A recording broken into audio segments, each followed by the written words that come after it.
Значи, како прво да ви се заблагодарам за присуството и поддршката што ни ја давате. Да напоменеме дека овде не сме членови како партиски, дека не е важно на која националност, религија или вера припаѓаме. Овде сме за еднината на нашите деца. Реформи се потребни, да, и вистина е дека децата се преоптоварени од непотребни информации. Но отскокнувањето во образовниот процес, воведување на целосна дигитализација, кратење на предмети како што се историја, работа с компјутери, англиски јазик, а посебно мајчиниот јазик, и отфрлањето на учебниците и нивна замена со дигитални уреди нема никакви замислени интерактивни часови, не се решение за напредок во образование на децата. Од една страна промовираме еднаквост, не дискриминација. Од друга страна се внесуваат сензитивни предмети кои подложат на нееднаквости и дискриминација.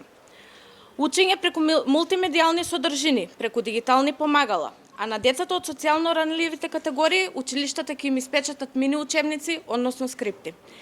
Па еве, да ја прашаме министерката, каде е тука еднаквоста меѓу децата? Тука има родители кои не спаѓаат во ранливите категории, но сепак едва и врзуваат крај со крај за да го поминат месецот. Дали министерката е запознаена со моменталната цена на IT уредите? Ако порано, еден IT уред, еден лаптоп со нормални перформанси чинил 15.000 денари, денес истиот чини 25.000 или повеќе од тоа. А што е со родителите кои имаат 2, 3 или повеќе деца? Исто така нас не интересира, бидејќи со нас родителите никој не се консултираше. Советите во училиштата не беа повикани. Кои се тие стручни лица според кој учебникот треба да се отфрли, а детето дома не треба да учи, да повторува и да се надоградува? Кои се тие педагози и психолози кои одобрија оваа концепција и го отфрлија развојот на моториката кај децата преку пишување и читање?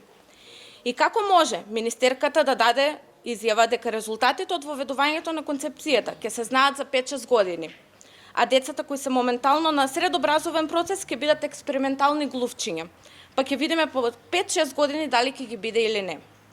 Нема да го дозволиме тоа со нашите деца. Нема да дозволиме тие да бидат предмет на тестирање. Нашите деца имаат иднина, нив дигитализацијата не им е новост.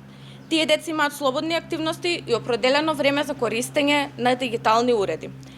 Доволен период од година и пол беше пандемијата која ни покажа и докажа дека на овој начин не можеме сите исто да функционираме. Дајте да изнајдеме заедно реформи кои ќе ги накренат учениците после овој тежок период, да им влееме желба за учење, читање и пишување, а не целосно да ги дигитализираме.